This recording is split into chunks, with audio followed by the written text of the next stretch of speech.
All right, we'll go ahead and get started. We see there's a lot of folks still logging in to the presentation, but we have a lot of material to cover. So good evening, everybody. My name is Lisa Murphy. I am the Deputy City Manager for the City of Santa Cruz, and I oversee the Homeless Response Division. I want to welcome you to our Homeless Response Action Plan Update Community Meeting. This is our second time doing this.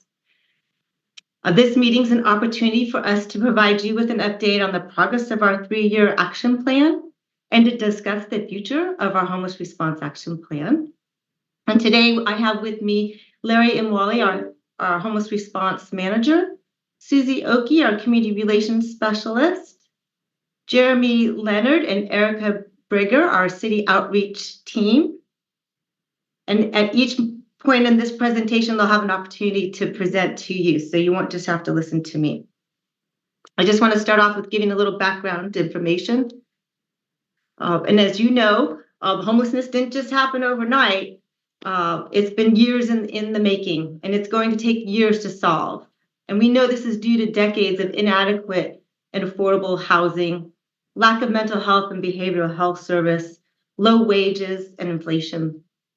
And just recently I read a report from the California Interagency on Homelessness, and they concluded that we can solve homelessness, but at a cost of $8.1 billion each year for the next 12 years. And they will tell you, though, however, the state budget does not reflect this long-term commitment that's needed to solve homelessness. So tonight on our agenda, we'll be discussing the city's Homeless Response Action Plan. We'll talk about our priorities. We're going to talk about our 2023 program outcomes and what our goals are for this year, 2024 and beyond. We will take questions throughout the presentation using the Q&A function at the bottom of your screen. We will not use the chat or the hand raise function during this presentation. At the end of the presentation, we will try to get to all of your questions, but if there's still questions out there, I think what we might do then is to create a document, capture your questions, and then post them online. Okay, so let's get started. Next slide, please. So as I said in just my introductory comments, that to resolve homelessness, there's a $8.1 billion each year for the next 12 years. And where is this money going to come from? Well, one of the things I want to talk to you about is what's the structural relationship between our little city of Santa Cruz, the state, and the federal government. And where is this money going to come from? And what's also really important to show with our link with the county and what our partnerships are going forward. And in terms of funding, the federal government provides $5.2 million to this county to address homelessness. And you can imagine that's not nearly enough. Also, much of our funding comes from one-time grants that are funded through the state. But again, that's one-time funding, and that's not an ongoing commitment of funds that we need to have to resolve and solve this problem of homelessness. Funding doesn't come directly to the city of Santa Cruz, but most recently we did receive one-time state grant funding, and I'll talk a little bit more about that. The money is funneled through the county, which is the arm of the state, and they distribute through their number of their programs. But again, cities don't typically, especially cities like ours, we don't receive direct funding to implement our programs. It's one-time fundings and grants that we rely on. Next slide, please. Again, just to contextualize what's happening here in the city of Santa Cruz, every year, in order to receive federal funding, we do what's called a point-in-time count. We lovingly refer to it as the PIT count. We do it every year. This year, we did it in January, and we meet up at 5 in the morning. And it happens all across the country, not just here in the city of Santa Cruz, but it happens one night a year. And what this chart here shows you is the total homeless population in Santa Cruz County based on these PIT counts. And a PIT count is we go out there and physically try to count all of the individuals that we see homeless on our streets, in tents and RVs, and in shelters. And what this chart shows you 3 years worth of data. And the blue block, the bottom part, is the city of Santa Cruz And the orange block is the rest of the county and the 3 other cities. And so, for example, in 2023, you'll see that there were 1,800 people we counted in the PIT count throughout the county. But 1,028 of those individuals were here in the city of Santa Cruz. So that tells you 56% of the population of the homeless live here in the city. Now, you can also see that there's an overall decrease from 2022 to 2023 of nearly 30%. And we believe that's in large part to the efforts that we have been doing as a city to address homelessness. And of course, we can't do this alone. And we do have our partners that we work with at the county to help implement some of our programs. So it's really important to remember the partnerships and with the state is really what's going to help move us through and help to resolve homelessness. And again, just a little background, this is new for the city of Santa Cruz.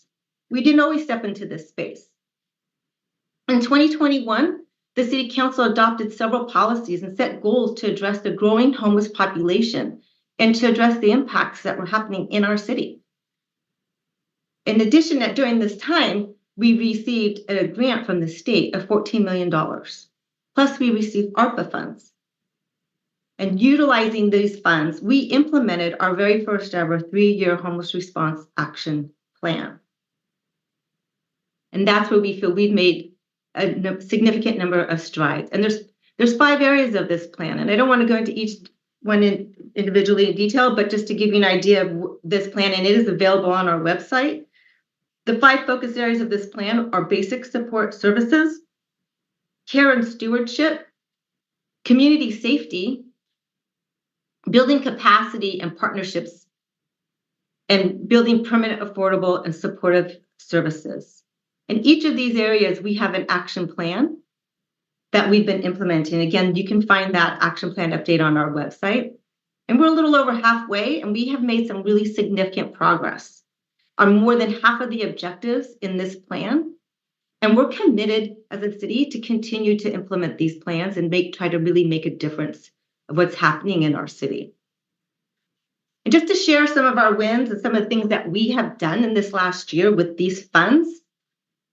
Again, according to the 2023 PIT count, homelessness was down nearly 30% in the city of Santa Cruz.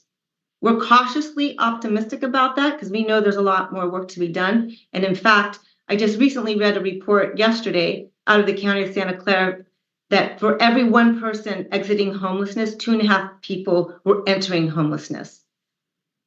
That's a problem. So fortunately, again, with our homeless response action plan, we have had a number of big wins. We've also created not only the 29% decrease, but we've put 121 people into long-term stable housing through our programs. We are also in the city building 960 new affordable housing units. We know homelessness is a complex problem, and we've developed this long-term plan to help guide us through this process. And like I said, we're now updating that plan as we have more than halfway worked through the strategic plan. This requires a lot of time, resources, and collaboration among our partners, including the county, the state, and the federal government, and a lot of community-based organizations and philanthropic organizations, residents, and businesses. We know that the root causes of homelessness stem from systemic deficiencies in affordable housing, healthcare, our criminal justice systems, employment opportunities.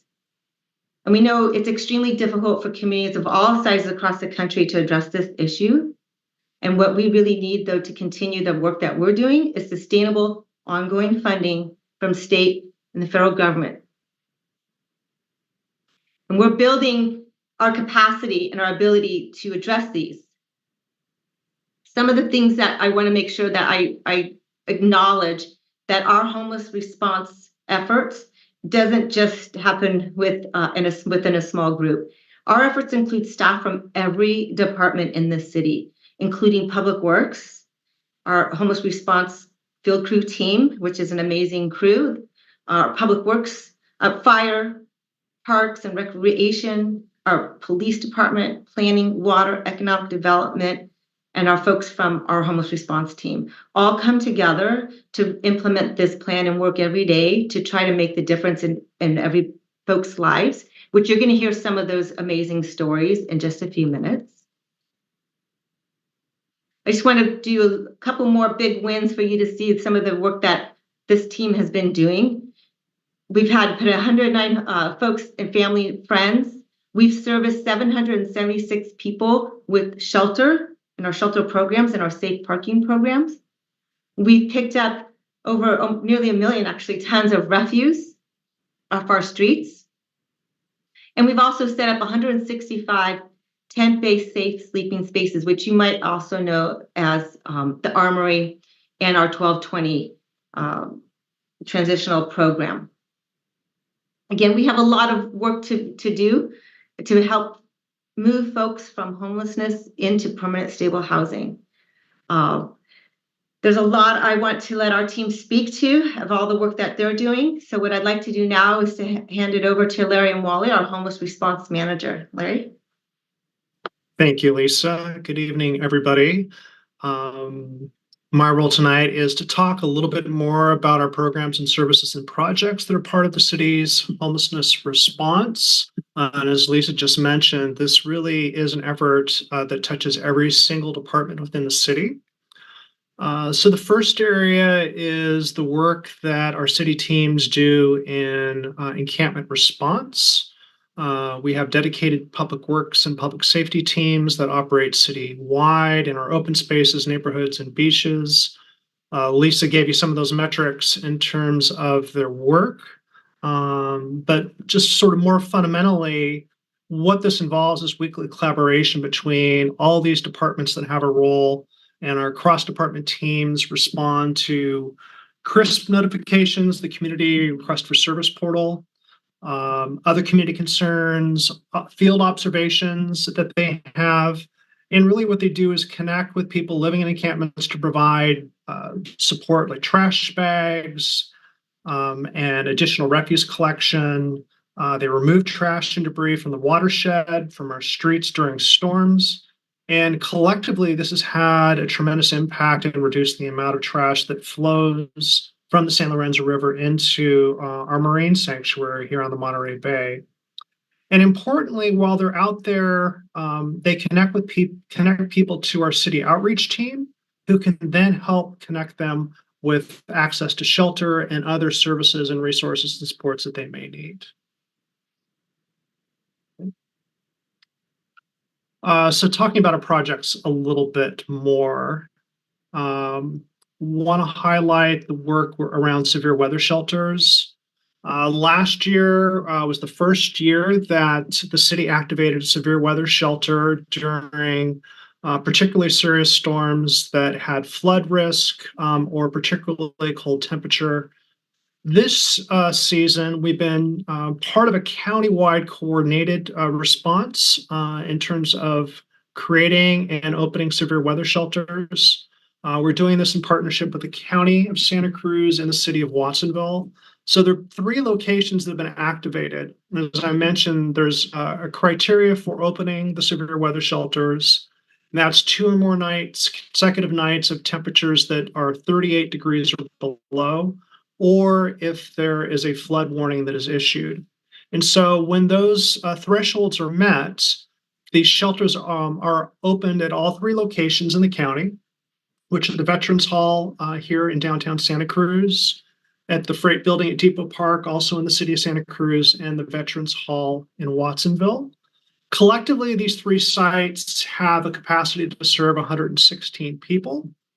To get out of the weather, they operate from this season. A couple of locations have operated 24/7. The Vets Hall is operated overnight.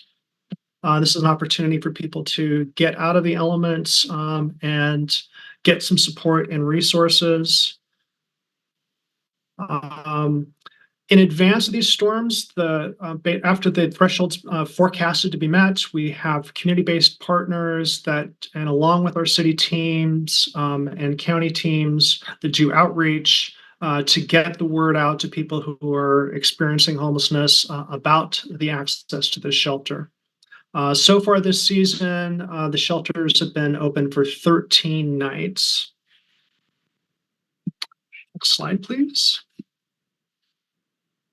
Next, I want to talk about our safe sleeping and shelter programs. Lisa mentioned those quickly, but the two programs that the city operates are the 1220 River Street Transitional Community Camp. This is a tent-based program that has capacity for 27 to 30 people. This is a self-managed camp. There is city staff that provides oversight and is on site on a daily basis, but not full time. And the city team works with program participants to develop individualized service plans, connect them to resources. A majority of the participants at 1220 are connected to another case manager through the continuum of care. And we also have other programs and services that come on site to meet with program participants to help them get the needed services that they are seeking and interested and connected with.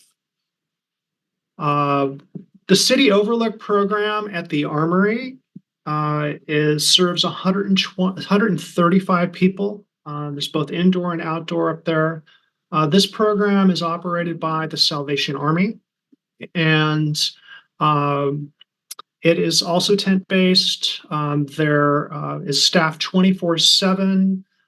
We also partner with Community Bridges Lift Line to operate a transportation shuttle from the Armory to downtown locations, including Coral Street at HPHP and downtown, so people can get connected to services and basic needs they may have, medical appointments, and other resources. In addition, participants in the program meet with Salvation Army staff that provide some case management and care coordination, and also at the Armory. We also have community service providers that come up and have co-located services to connect with people on site so that participants don't have to access all the services all the time in the community. Slide.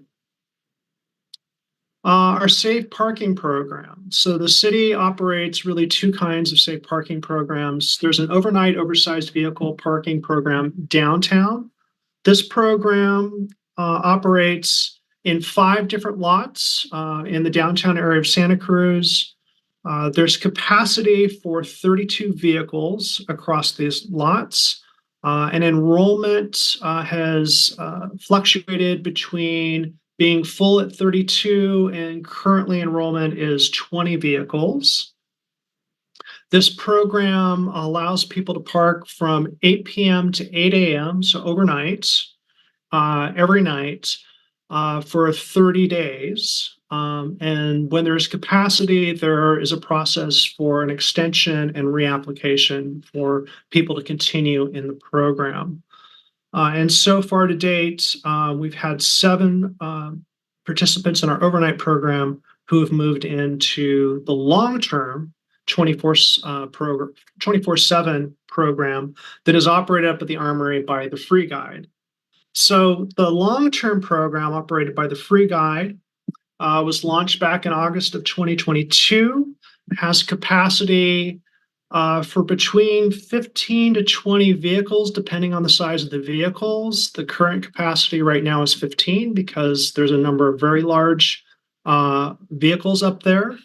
The Free Guide provides housing navigation and case management to support program participants.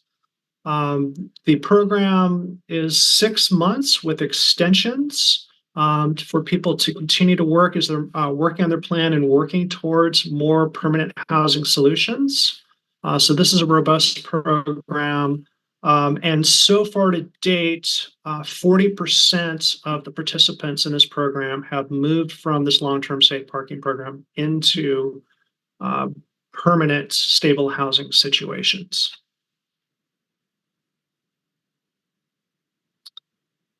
Next slide, please. Oh, sorry, forgot. And to tell you a little bit more about safe parking, I want to share a video with you all.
Sorry about the technical difficulties on the video. We will work to share that with you who are participating in another format. So apologies for that little glitch. Um, so I want to move now. Of course, the solution to homelessness is housing, right? And so a concerted effort and major effort of the city is really trying to expand the permanent, affordable, and supportive housing options that we have in the city of Santa Cruz. Presently, there are over 960 affordable housing units being built and in process. Santa Cruz really has been a leader in the affordable housing front during the fifth RENA cycle. Santa Cruz met its goals at all income levels, and it's one of only 6% of the cities across the state that hit those goals. Santa Cruz has also received the Pro Housing designation from the state of California and is just one of 32 jurisdictions across the entire state that have received that designation. And again, we continue to partner with community organizations to provide on-site supportive services with a number of these developments that include permanent supportive housing. And the city of Santa Cruz also recently completed its housing element and had it certified by the state on time, and is the first city within this region to have our plan certified.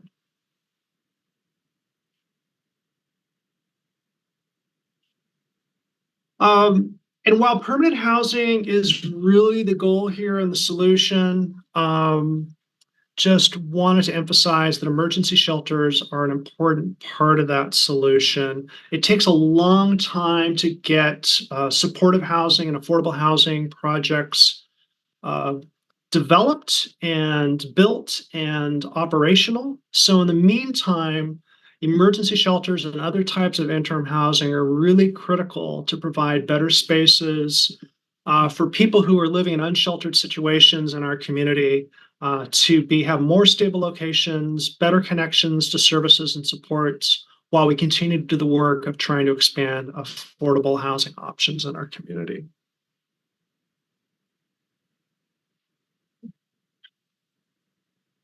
This work takes everybody in our community. And so collaboration is really essential. So a number of our projects rely significantly on our community partners to make this happen. So we've talked a little bit about our safe parking and our safe sleeping programs that we work with community-based organizations to help implement. And then our larger projects and efforts as well, collaboration between community service organizations, other government agencies, and people who have lived experience with homelessness are critical to how we do this work. So I want to touch upon a few of the areas that we're working on. One big project that is in the pipeline has been the Coral Street Vision Plan. that's really about building a navigation center at 125 Coral Street. So this project is envisioning a navigation center with permanent supportive housing, expanded shelter, an integrated health clinic with both primary care, physical health, and behavioral health services on site. And so this is going to be a long-term effort to really build that project, but it requires, work with, again, multiple community organizations, county organizations, and service providers to help realize that. We also, as we seek grant funding to do various projects and to expand the city's homelessness response, we look to reach out to community partners, whether it's other public agencies or community-based organizations, to help us do that work. So recently, we submitted a grant application to the state of California for an encampment resolution funding that is really working to move people from unsheltered situations into interim housing with providing wraparound supportive services. So we're working with Housing Matters on that project. We also continue to look and dedicate time and energy on our legislative and advocacy efforts that are really connected to not just trying to bring additional resources and funding to this community to support our homelessness response efforts and the efforts of our partners, but also trying to engage with our elected officials and state officials to advocate for policy changes that can support the kinds of projects and programs and environments to help us support our unhoused community. And as I mentioned a little bit earlier, really having a coordinated collaborative effort in terms of establishing a severe weather shelter seasonally to provide additional shelter for people who are living in unsheltered situations during inclement weather. And with that, I would like to turn the presentation over to our outreach team, Jeremy and Erica.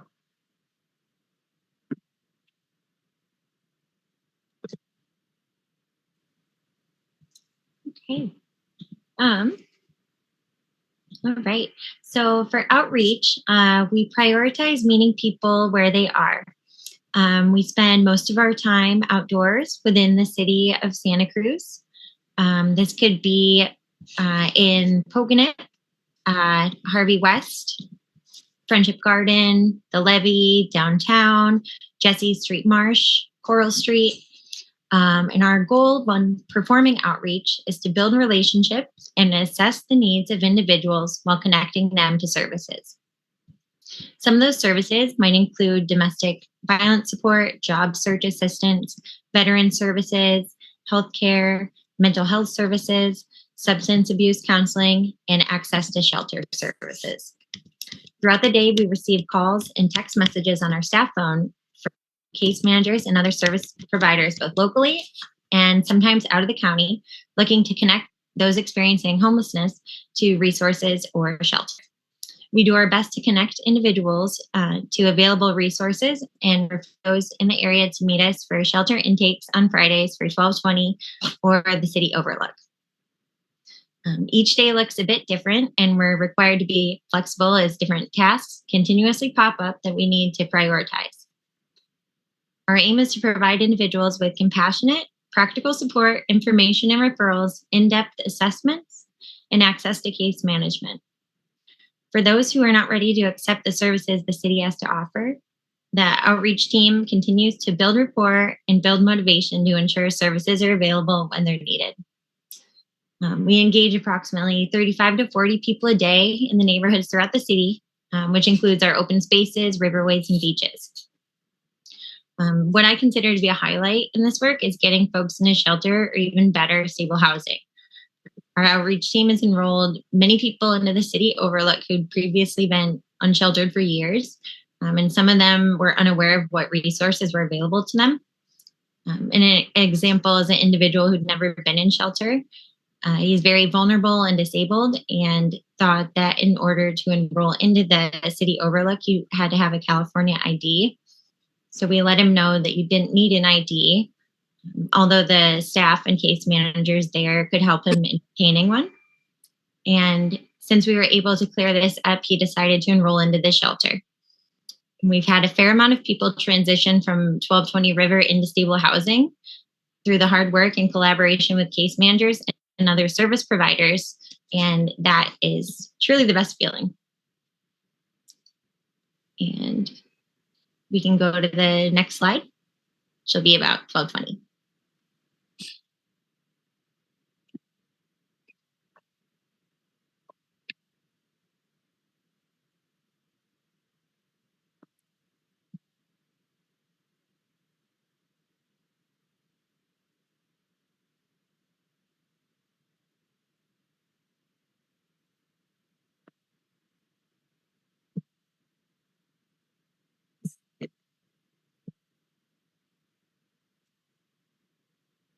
Good evening, everybody. I don't know if you can hear me okay, but thank you for joining us tonight. Thank you for joining us and taking time out of your evening to join this important topic.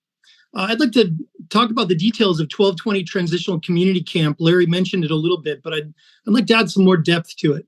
The 1220 Transitional Community Camp is a mid-barrier, low-cost, participant-guided shelter, meaning that it's not staffed 24 hours a day.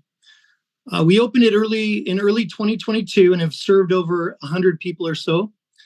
We have nearly a 40% housing rate, which is pretty incredible, and I'm pretty proud about that. 1220 provides stability, community, basic hygiene facilities, case management supports, and an improved level of security compared to living on the streets. With our county and nonprofit partners and other city departments, we can connect people to drug treatment, mental health support, physical health support, housing navigation.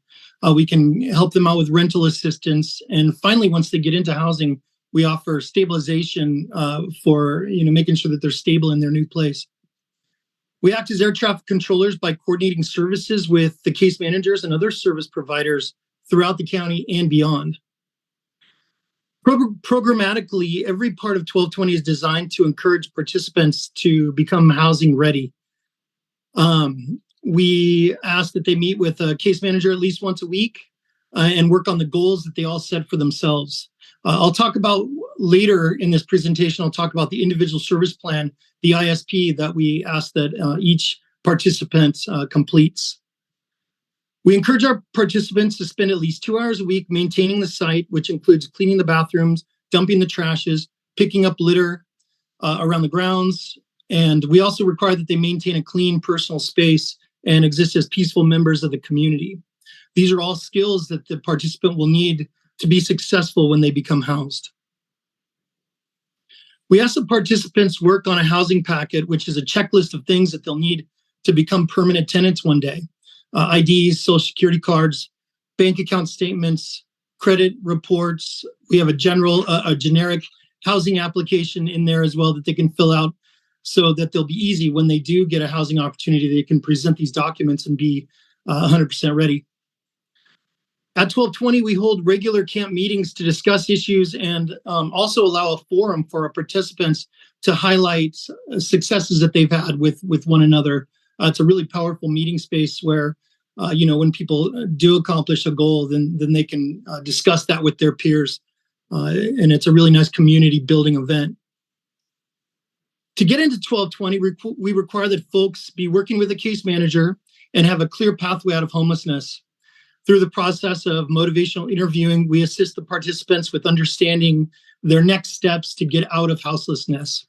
Like Erica mentioned, we generally meet folks at the court building on Fridays to conduct these interviews and also to do intakes for the City Overlook program. Once we determine that a person is a good fit for 1220, we move them in and allow them a couple of weeks to settle in. We find that life on the streets is very stressful for folks, so we feel that a short transitional period is necessary for people to get stable before they get to work on their housing plan. We approach every client from a trauma-informed perspective, and this initial stabilization timeframe, we make it flexible, but we definitely want to make sure that the folks are moving forward and with the goal of becoming housed. Once we feel a person is ready, we meet with them again And through motivational interviewing, again, we work on their ISP or individual service plan. This is where the participant defines their goals and identifies the next steps, as well as outlines their timeline for accomplishing certain tasks. It's also where our staff discovers how we can plug into their housing plan and assist them with attaining their goals. This process is all client-driven. We make sure that the client knows that they are the driver, they're in the driver's seat. We try to meet with clients regularly to make sure that they're on the right path and to reassess areas where our staff can help. So it's a very fluid process. The 1220 transitional encampment is a 6-month program. If we feel that the client is really working hard and diligently to move forward, then we can extend that for 3 months. If they're still working hard and toward their housing goals, we can extend it another 3 months after that for a total of 1 year. 1220 River Street is a unique program, the likes of which I haven't found anything that exists like it in any part of the country. It's very unique. The low cost per housing outcome has attracted the attention of other regions. We've been in contact with Hawaii and several cities in Colorado who are interested in finding out how we run 1220. So it's definitely an anomaly, and I'm pretty proud of the work that we've put in to make it work so well. As municipalities are nationwide grapple with the epidemic of houselessness, I anticipate we'll probably see more programs similar to 1220 pop up here and there. If I can get the next slide, please, that'd be great. Through collaborative efforts with our county partners and various nonprofits, we've been able to assist, like I said, almost 40% of our participants into housing from 1220. This success would not be possible without a robust team effort. To highlight these partnerships, I'd like to turn it back to Erica, who will be talking about a specific case and a specific study that highlights all of this, the various partners that we work with.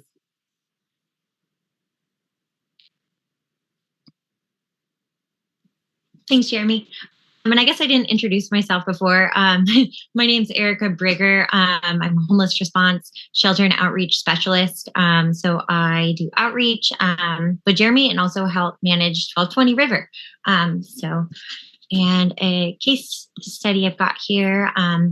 We first met this particular client at the tables. Jeremy described where we do intake interviews for 1220 River Street. And we enrolled him into the program. After reaching out to his case manager at Healing the Streets, we learned that this client had an immediate and time-sensitive housing opportunity. His name came up on an affordable housing waitlist. The client didn't have a working phone at the time, and he hadn't stayed at 1220 for a few days, so we were unsure how to reach him. We contacted the case manager that he was working with at Abode, his court coordinator, and the Healing the Streets case manager, they were all on board to try and locate him so we wouldn't miss out on this housing opportunity. Jeremy and I were driving around town to see if we could find the client, and we actually did. We let him know about the housing opportunity. When we saw him together, we all called the apartment complex to let them know that he was interested. We also called Housing Authority, and we scheduled an appointment for the following morning so he could come in and complete the paperwork that he needed to do. The client said that he would be at the Mental Health Client Action Network, which is also called MHCAN. They provide mental health services for folks. So he would be there in the morning for a meeting so we could meet him there. We reached out to the director to ask if they could remind the client of this appointment with the Housing Authority since it's so important, and we had no other way to get in touch with him. In the morning, we met him there, transported him to Housing Authority, and he completed the necessary paperwork. After that, the Healing the Streets case manager helped him with the lease signing and the move-in process. So then just the other day, Jeremy and I went and delivered a welcome home basket, which is made by Wings Homeless Advocacy. And it's full of household items. It's a really great program. And he was really happy to show us around his new apartment. The main takeaway here is just what a joint effort it is to get someone into housing sometimes, and how important it is working collaboratively with other organizations. And so I believe Jeremy's got another case study as well. That also ties in. Awesome. Thank you, Erica. Yeah. So my case study, I've changed the details quite a bit, just to protect my friend here. Our outreach team has been interacting with this person, Alex, on and off for nearly 4 years. We originally met him in the benchlands, and they always seemed peripherally interested in exploring substance use treatment, but they could never quite make that commitment. They were, involved in all of this, their substance use and whatnot. We referred them several times to our medical partners at HPHP, which is the Homeless Persons Health Project run by the county. And also we've tried to refer them to our substance use disorder partners, our SUD partners, who work with our clients to refer them into drug treatment. For nearly 3 years, we were in this sort of start-stop pattern with our friend Alex, but our team constantly, we consistently made contact with them, checked in on them, made sure that they were okay, asked them if they were interested in starting the journey to substance use treatment. And so here we are, almost 4 years later. We attempted to try to refer them into Housing Matters. That didn't work. That wasn't a good fit for them. In their chaotic life on the streets, they expressed to us the other day that this was a while back. I'm like I said, I'm being very vague. They expressed to us that we were their only constants in their chaotic life on the streets. So fast forward to recently, we found them in pretty bad shape in the rain and very ill. We encouraged them to go seek medical attention, and they did. They went to the hospital, and they spent a little time in the hospital there. And we kept in contact with them. We called them in the hospital, checked in on their well-being, etc. And they were really touched that we did that. When it was their time to exit from the hospital, we asked them again if they were interested in exploring substance use treatment, and they said yes. So we went into action. We were able to contact our substance use disorder partners and get them enrolled in a program. They have been successful in that program for multiple months now, and they are currently looking at exiting that program and getting directly into an SLE. So this is really tough work, but seeing people come out of this very dire situation often is quite rewarding. But it just illustrates the various touch points along this individual's journey that we, had to attach them to, and the longevity of this. It took us 4 years to get them into an SLE, to encourage them to go explore these other options. So I just wanted to illustrate how many partners that it took to do this and be successful at this. And with that, I'd like to turn the discussion back over to Larry. Thank you, Jeremy, and thank you, Erica, for sharing those stories. And as their stories really illustrate the stories that they shared, an important part of our collaboration is really engaging people with lived experience and trying to learn from their expertise to help inform the city's homelessness response and the services and programs that we offer, and how we can utilize that information to try to improve our work. So we receive regular and ongoing feedback from our shelter program participants up at 1220, at the state parking programs, at the city overlook, at the armory. We get this through individual check-ins, through on-site community meetings, and we really want to prioritize services that would be most beneficial and helpful to them, and they are the experts on what they need. In addition, the city has recently conducted a survey of people living in encampments in Santa Cruz. And interestingly, it shows the reach of our outreach team, that they knew nearly all of the people by name who participated in the survey. And really many of the folks that completed the surveys at both the program sites and in the encampments had really been experiencing homelessness for a long time. A number of them were reported experiencing behavioral health challenges and substance abuse issues. And what we heard from them when we asked about their service needs is that most indicated that their greatest challenges involve really identifying and navigating the needed services. How do you access those systems? How can it be better coordinated is what we heard.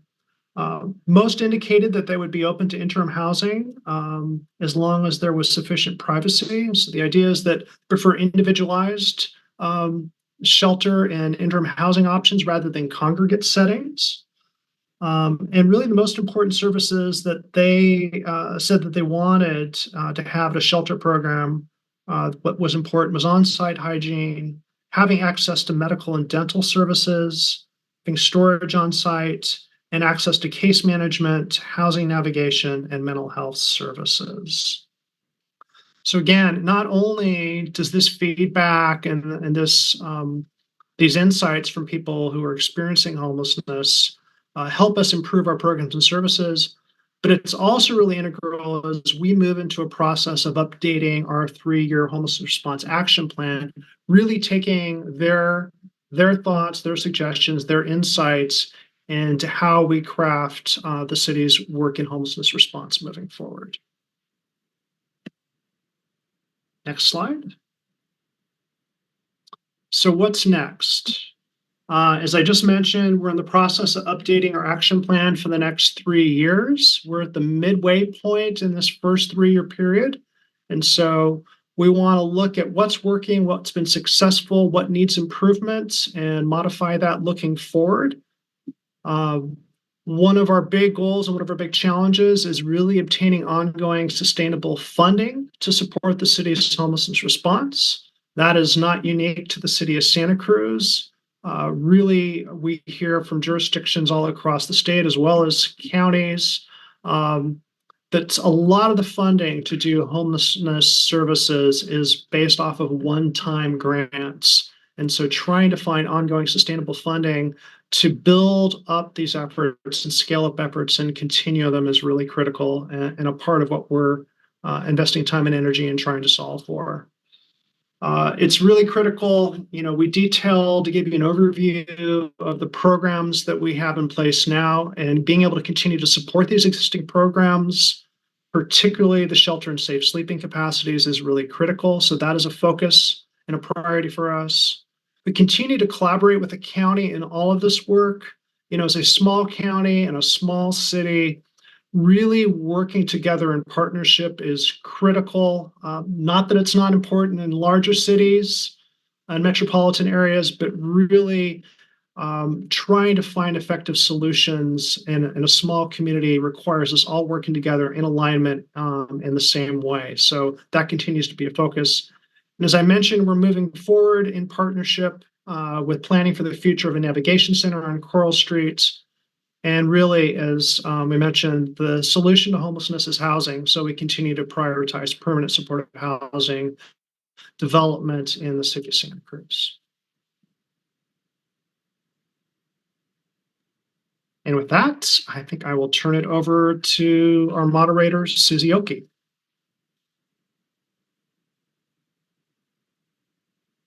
Good evening, everyone. I'm Susie Oki. I'm the Community Relations Specialist for the Homelessness Response Team. So we're going to start the Q&A section now. You can use the Q&A function at the bottom of your screen and just drop messages in there. People have been doing it throughout the presentation. So even though we may not get to all of them, we will record all of them and provide information and answers to you as we can. So I'm going to group similar topics together so we can answer as many questions as possible. So the first question is about safe parking. So Larry, if you want to be on deck for this, is the city considering expanding the long-term safe parking program?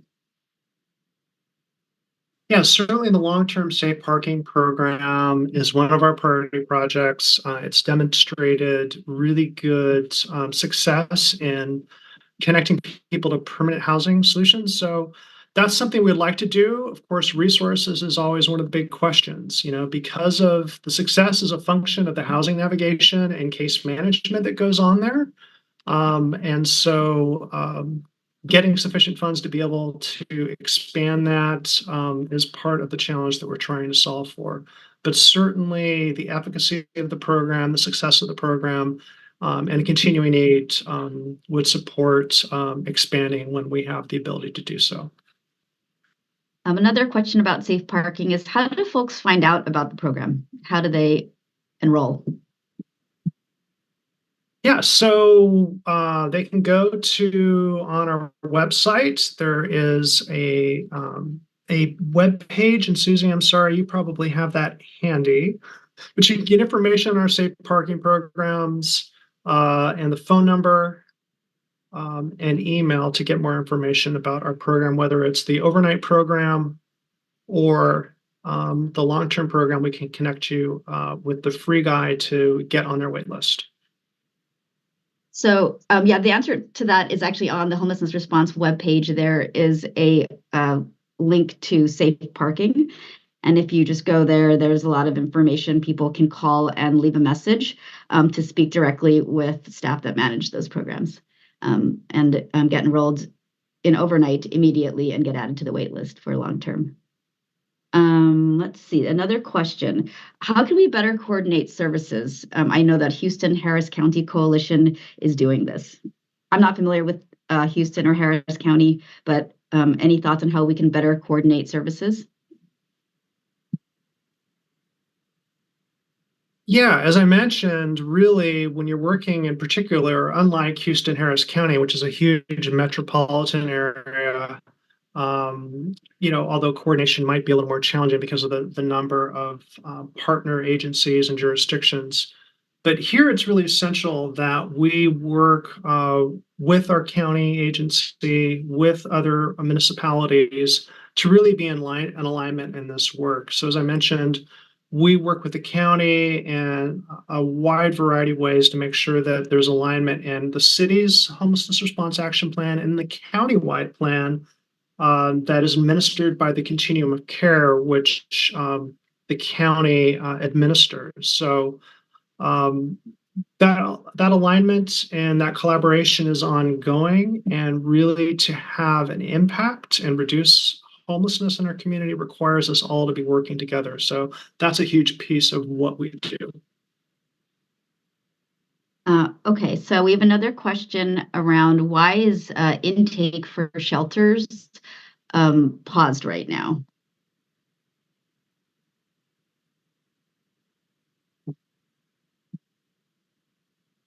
Who wants to?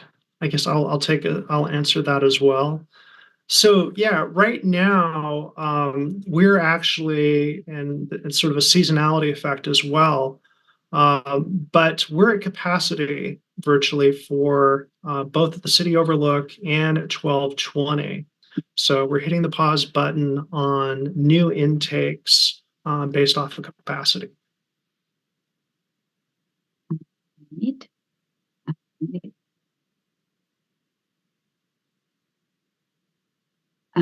We've got another question about looking to other cities. Are we using models from other cities or counties that are showing demonstrable results? Are there other cities of similar sizes that we are looking to for guidance or mentorship, or even just learning? Yeah, so on a regular basis, we're in conversation once a month. We're in a peer-to-peer video conference that's facilitated by the U.S. Interagency Council on Homelessness among West Coast cities. And these are cities large and small. And so we get together once a month and really share best practices in terms of what different communities are doing on different aspects of homelessness. So it's been a really insightful and interesting way to learn about both the successes and the challenges that other jurisdictions are encountering. So certainly we've had a chance to learn from what other communities have done. And similarly, we've been able to present the work here in Santa Cruz to really provide insight from our experiences that can inform the work that happens in other communities. So as I think Jeremy mentioned earlier, we've shared about the program design of the 1220 transitional community camp. And then that's led to follow-up conversations with Modesto, Hawaii, and Boulder County in Colorado, just to name a few, to try to learn more. And we always use those occasions to hear what else they're doing that we might be able to apply here. So talking and collaborating and learning from other jurisdictions is a really important aspect to doing this work. And particularly for cities, because as Lisa mentioned at the onset, traditionally this has been work that has been administered through county agencies, and a lot of cities are really new, given that they don't have health and human service departments, and really leaning into the space and developing their capacity to be able to do this work well. Okay, and one last question, since I want to be mindful of time. How does the Coral Street vision address moving people who are currently on the streets off the streets? Yeah, so the idea of Coral Street is the development of a navigation center, which is really a shelter with supportive services. And so the idea is we create additional capacity for shelter, couple that with an array of services, whether including housing navigation, case management, having on-site medical and behavioral health and substance abuse services, and really provide, again, it's that wraparound. So it's interim housing, shelter, plus supportive services. And really that's working to get, in the outreach at the front end to get people into the navigation center, have those enriched services, work on those connections to permanent supportive housing options, is to really to create that pipeline moving people from unsheltered situations into interim housing, into permanent housing. And really it's all of that working together. Sort of, the model that you hear about, and it's a big part of what they do in Houston and Harris County is you hear housing first. Well, housing first isn't housing only or even interim housing only. It's really these supportive services that meet people where they're at, help address the most pressing needs to be able to allow them to successfully transition to permanent housing.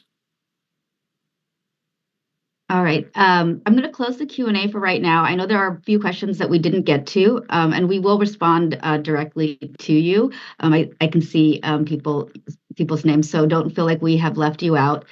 If you have any other additional questions, you can respond to the Zoom invite and send questions in. Sometimes this information is a lot to take in at once, and you might have questions that percolate up tomorrow. Next slide. I can't. Well, perfect. So the next slide is just that all of this information that we've reviewed tonight is actually available on our website, cityofsantacruz.com/homelessness. And the webinar will actually be available probably in the next 36 hours or so. So if you want to share or rewatch it, you'll be able to do that on our website. In addition, we have a homelessness response newsletter, which I believe some of you are already on since you got the invite to this event through that. But if you aren't part of our homelessness response newsletter, please sign up. You can also do that on the website. So thanks so much for joining us, and we appreciate your time and interest in staying connected to what's going on in the city, and we'll look forward to seeing you next time.